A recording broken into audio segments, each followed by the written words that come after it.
If you're committed to becoming a better manager and leader for your people this year, then you've come to the right place. In today's video, I'm going to share with you one simple technique you can use to improve your impact as a manager on every individual on your team. By the end of today's video, you will have what you need to almost immediately start taking steps to improve how you show up with your people so that it improves their engagement and performance. So let's get into it. Now, before we get to the actual technique, we have to address one of the major complicating factors that makes being an effective manager and leader so difficult. And that's because each one of us as human beings is unique. We all have different styles. We have different preferences in terms of how we want to be treated and communicated with. We have different personalities and motivators. We have different life experiences. We have all kinds of differences that when they get mixed all together results in the fact that there are no two human beings that are exactly the same. And that's complicated because if we are, as managers, trying to show up for each of our people to be the best manager for them, there is no single silver bullet approach. We have to adapt our style to what each individual needs. And that sounds kind of daunting and overwhelming, sure, and particularly depending on the size of your team. And in order to accomplish this, regardless of how big your team is, how many people you lead, or how long you've been doing it, there's only one path to being able to do this successful, and that requires getting feedback from each individual about what they need. Now, I know, feedback, right? That makes things even that much more complicated, right? If feedback is the answer, there's a couple of big problems there. Number one, we hate feedback. Even as leaders and managers, nobody likes getting feedback because feedback, most of the time, is criticism. It's right, being critical of the way we approach, telling us what we're doing wrong, telling us where we suck and how we suck. We don't like feedback. Feedback usually feels gross, and so we tend to avoid it from everyone, and particularly from those who are closest to us, the people we lead or the other people in our life who know us really well. We're not looking for that. That doesn't feel good. And so whether we're consciously doing it or not, we tend to want to avoid feedback. So that's problem number one. Problem number two is that the people that report to you are not looking to be giving you feedback either, because they know how that ends, right? Giving your boss critical feedback, criticizing them, telling them they suck at something or that they're not doing well at something, boy, that feels very unsafe. That feels dangerous. Unless you have an enormous amount of trust built up with that individual, right? That's a treacherous conversation to trek. Even if the manager says, no, really, I want your feedback. They know, they've been down that path where somebody has said to them, no, tell me your feedback, and then you give them your honest feedback, and then they react very poorly. They react defensively. They blame you for it, whatever. We've all been in that spot. And so we have this complexity now. We have this issue. As managers, in order for us to be the best managers we can for our people, we need their help and feedback. And yet we don't want the feedback and they don't want to give us the feedback. And so we need an approach that to diffuse that, to make it work. And that's what I want to share with you today. And so here's how we can make this work. In order, like I said, in order for you to be the best manager you can, well, you need to invite the people that you lead into a different kind of partnership with you. And in order to do that, there's essentially three steps that you can take. And this will happen in a one-on-one basis, by the way. So these are one-on-one conversations that you want to have with your people. And the conversation starts, number one, with declaring your intention to them, letting them know that you want to become a better manager for them, that you want to, I used to say to people, I want to be the best manager. I'm committed to being the best manager you've ever had. But in order to do that, and this is step two, is that you have to ask them for help. In order to be the best manager you've ever had, I can't do that without your help. I'm going to need you to help me understand what you need, what would be helpful, how I can change and adapt and improve and grow my approach to get you the things you need to be successful. So step one is declare your intention. Step two then is to ask or invite the individual into this relationship to offer you the feedback that you need in order to be the best manager you can for them.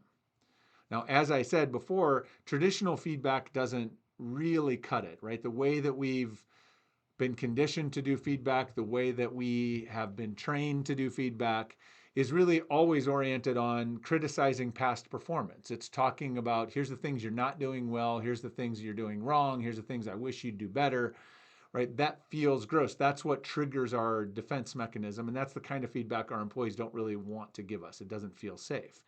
And so, what we can do instead is we want to shift it so that we're not asking them to criticize us, but what we're inviting them to do is to offer us suggestions, to offer us ideas, to offer us things that maybe we could treat as an experiment, things we could try. And this might even be, it's helpful even sometimes to give them language they can use. So, this might be something you share with them after the fact in an email, or you give it to them that they could say, the things you'd love for them to say to you will start with, the sentences will start with things like this. It would be really helpful for me if you fill in the blank. Or one thing that would be really useful to me is fill in the blank. Or, hey, could we try fill in the blank? Right? From your perspective, the thing you can do different instead of asking for feedback is asking them for suggestions or ideas or tips. Like, hey, um, I'd really like to be able to provide you greater clarity around how you're doing.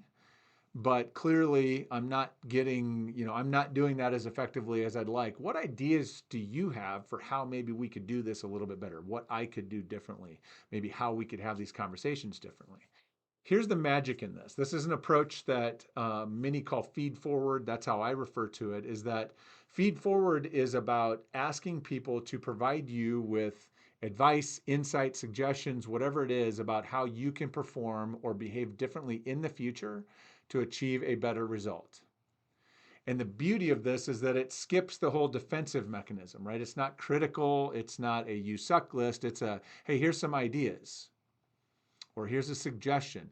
We like getting suggestions, right? That's something that's within our control. The past has already happened. We can't change what's happened in the past, but we can change what's going to happen in the future. And so ask for suggestions, encourage people to give you ideas, to ask for what they need. That doesn't mean that everything they come up with is something that you can take action on, but certainly you want as many of those ideas, you want that conversation to be ongoing. And then the third step is to follow through on the ideas that they give you. Now, again, you don't have to take every single thing that they offer up to you as something that you have to do, right? That's not at all the message here. But there's going to be a lot of good suggestions or ideas. And bear in mind, as I mentioned at the beginning, we all have different styles. And so a lot of times where we get in our own ways as managers and leaders is that we project our own preferences and styles on the people who we lead.